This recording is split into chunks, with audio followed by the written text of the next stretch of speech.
आम्ही मेट्रोमधून तुळशीबागेत चाललो होतो दिवाळीच्या पूजेचं सामान आणायला. At the same time mirror showing me की मला जिम कन्सिस्टंटली करण्याची खूप गरज आहे. And after waiting 10 minutes here is our metro. नेहमीप्रमाणे मेट्रोमध्ये गर्दी होतीच. Then we arrived at Mandai metro station. मार्केटमध्ये एंट्री केल्यानंतर तुम्हाला जिकडे बघाल तिकडे दिवाळीचं साहित्य बघायला मिळेल. यामध्ये पूजेसाठी लागणारी फळं, महाराजांचे रेडीमेड किल्ले, पंत्या, केरसुनी, रांगोळीचे रंग, छाप, लक्ष्मीची पावलं, रेडीमेड रांगोळीचे स्टिकर आणि त्याबरोबर भरपूर फटाके होते. किल्ल्यावर ठेवण्यासाठी भरपूर प्रकारचे मावळे होते.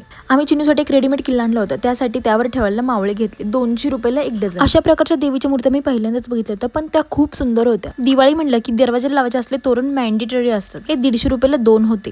पण जर तुम्ही बार्गेनिंग करण्यात एक्सपर्ट असाल तर तुम्हाला 100ला पण 2 मिळतील. त्यानंतर असल्या भारी फुलांच्या माळा ज्यात भरपूर कलर होते.